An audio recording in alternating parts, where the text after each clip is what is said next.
So, as you can imagine, I want to take a very close look at the Colin Kaepernick situation because it's important that we mark this historical moment. So, back in 2019, September, Colin Kaepernick, a San Francisco 49er, quarterback no less, black, kneels in front of, or I think he was right behind a whole host of soldiers who were there for the Pledge of Allegiance to the flag of the United States of America.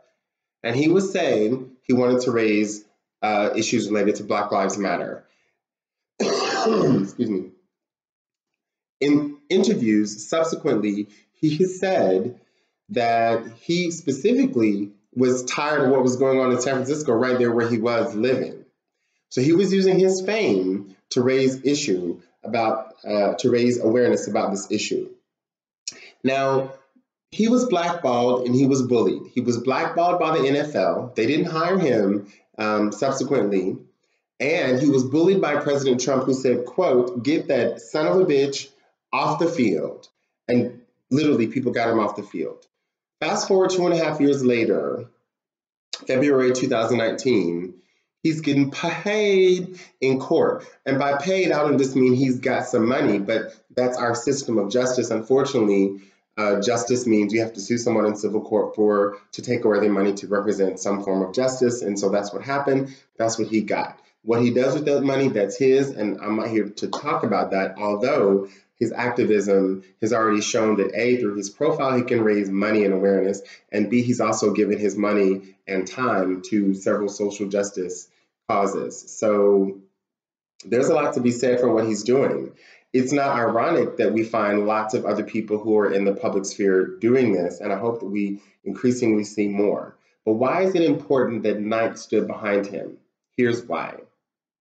What is Nike? It's a sports brand, right? Okay, sure. But you and I know that the bulk of their image comes on being edgy, marginal, and so one of the biggest parts of that image has been urban Black culture, particularly urban Black youth.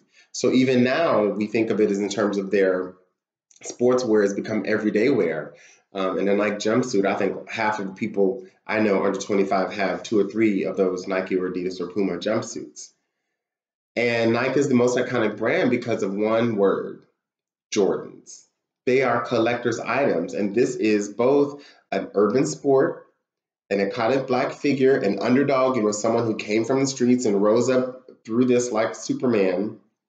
And so Nike has always built its image and its dollars and its cash flow on urban Black youth. They've taken advantage of other, racy issues, HIV, homophobia, gender, disability, and they've used their brand to raise awareness, to actually say, hey, these people should be allowed to be free.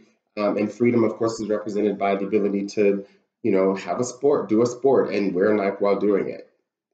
I think that's an ethical position that they're taking. I do think it's important that we take a moment to look at them, give thanks to them, but also say, okay, fine. What does it matter for Nike's dollars? Because, Kaepernick's not going to pay them back. Nike's actually paying him for their campaign. Their sales dipped a little bit the next day after this Kaepernick campaign, for example, but they bounced back. People like Nick Cannon bought many, pairs of Nikes and paraphernalia and gave them out to homeless people, and their sales jumped back, but then they leveled off. And in some ways, people will forget what this issue was about, and they will remember, however, the radicalness of this moment.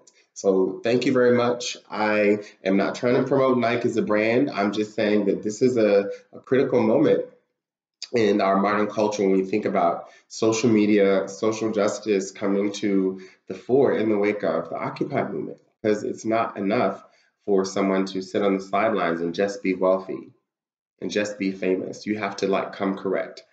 So as Beyonce said, right on that same field, let's get in formation.